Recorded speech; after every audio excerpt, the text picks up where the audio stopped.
right outside, so come on in, don't be shy. We've got ghosts and UFOs.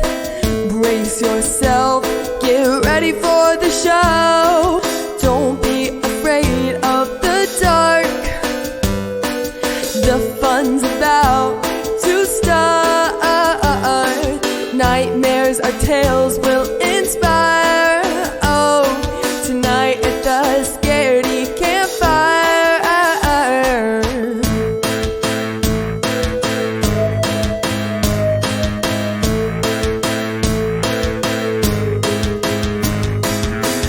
Have you heard tell of a demon next door? Or maybe a cryptid on the lake shore?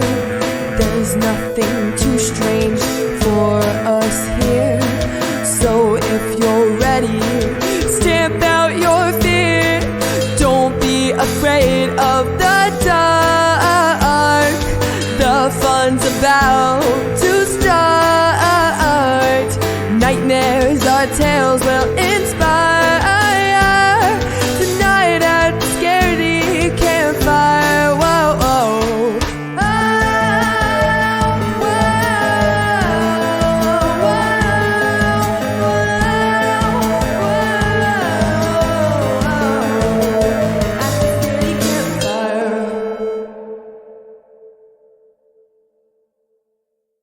Welcome back, campers, to episode 48 of the Scaredy Campfires.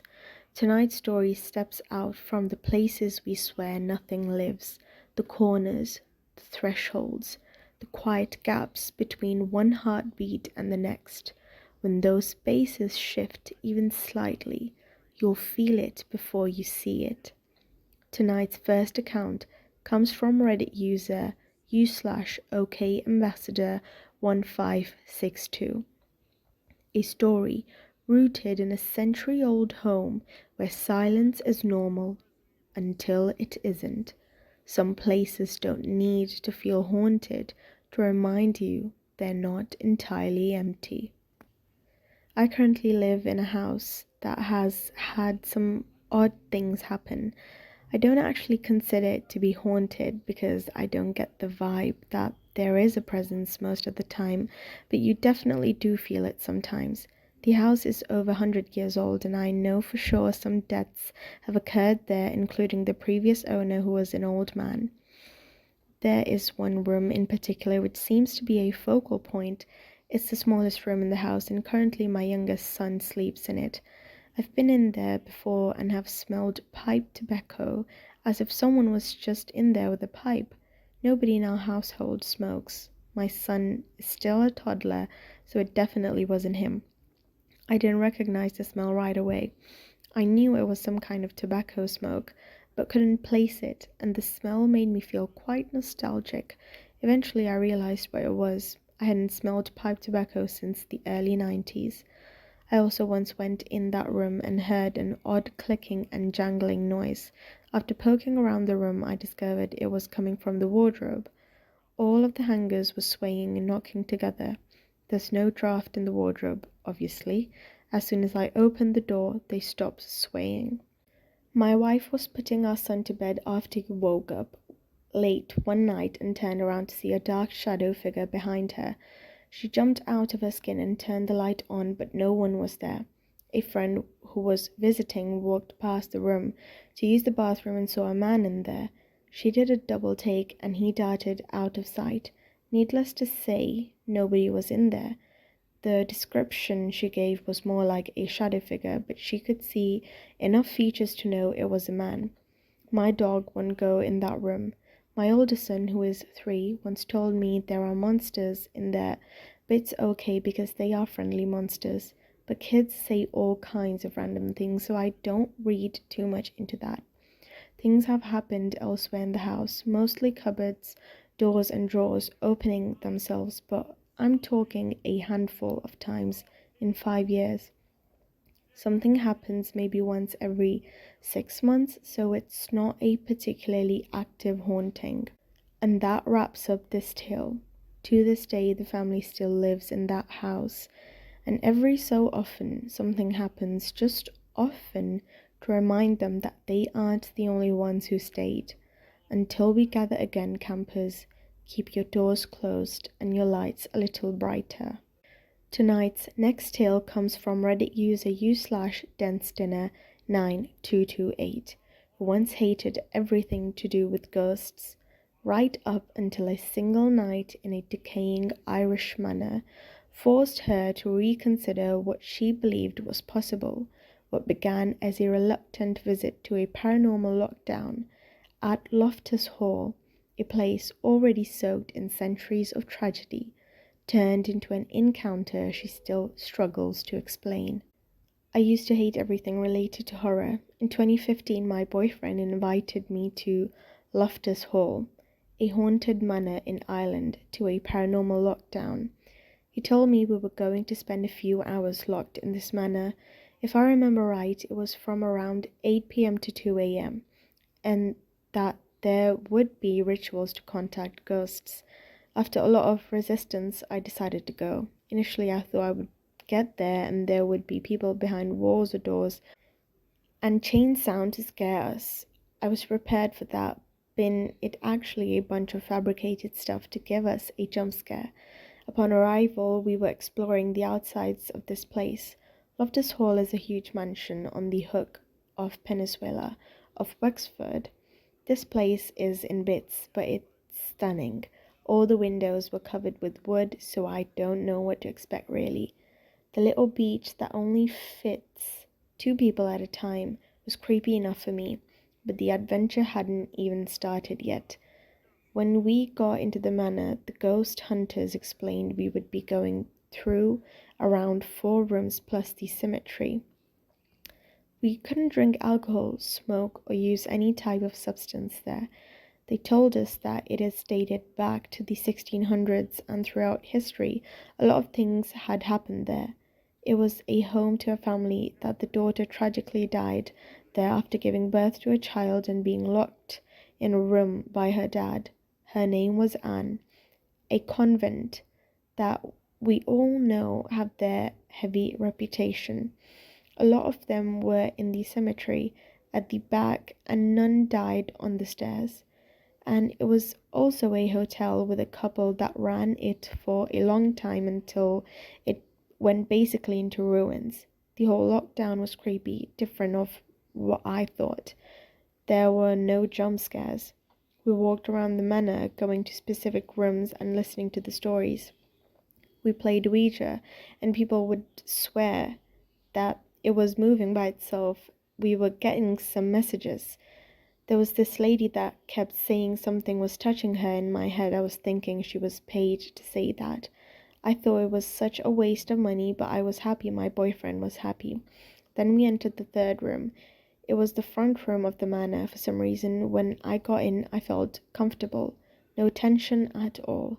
It was dark, but as soon as I got in there, was a 3-seater old couch to my right in front of a little bathroom with a half-open door. The room was big and full of windows, but they were covered by wood in some parts. I could see the light of the moon coming in from outside. I could hear the sea waves outside. I just knew that the room would be stunning on its prime. I sat on the couch beside 2 strangers. They were male, young, and throughout the whole lockdown I noticed them giggling. My boyfriend was sitting on the couch's arm beside me, right in front of the bathroom. The hunters were telling us the story of the hotel, how the couple running it enjoyed throwing parties, etc. As it happened, I saw a little red light coming from the bathroom and floating fast around the room. I thought that someone had a laser, but I could find where it was coming from.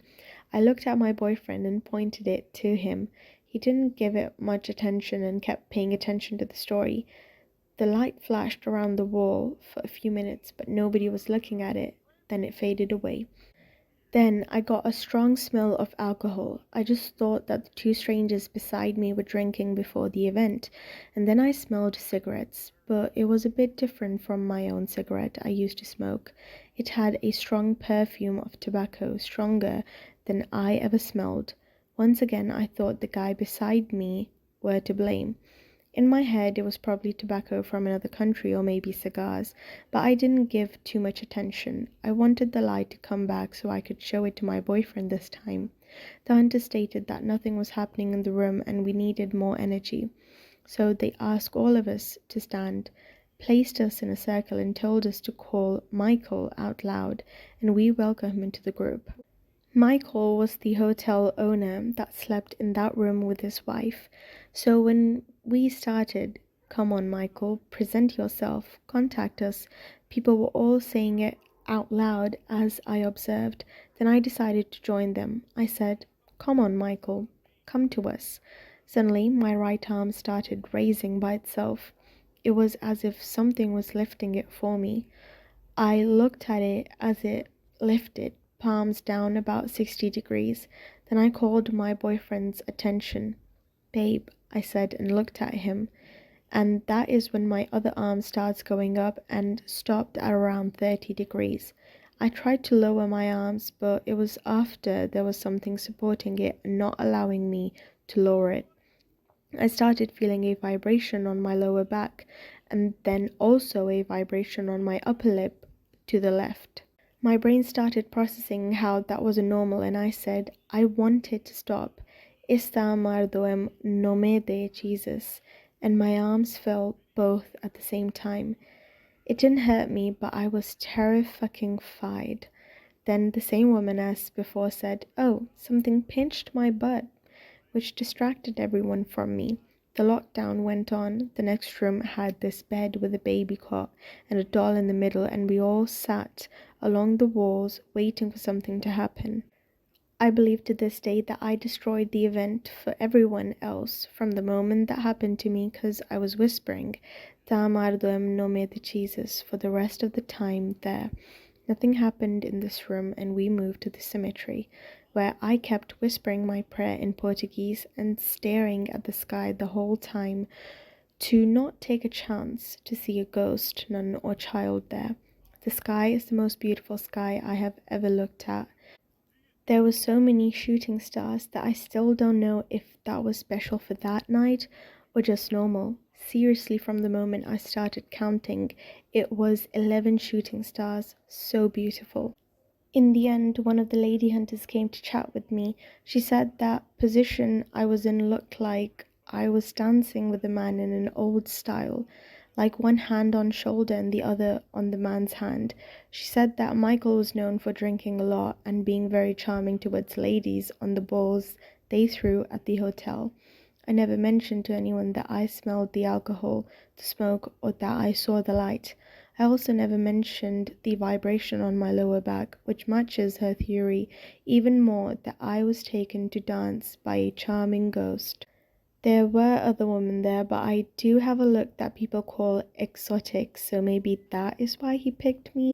We made a cleanse before leaving, so everything that was from there stayed there.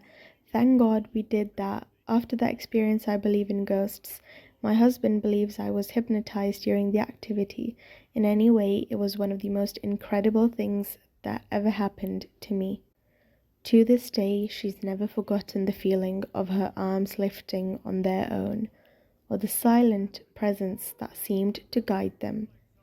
That's a wrap on episode 48, campers. If the edges of the room seem darker than before, don't linger too long. Shadows deepen when they know they're being watched. Until our next gathering, keep your fire crackling.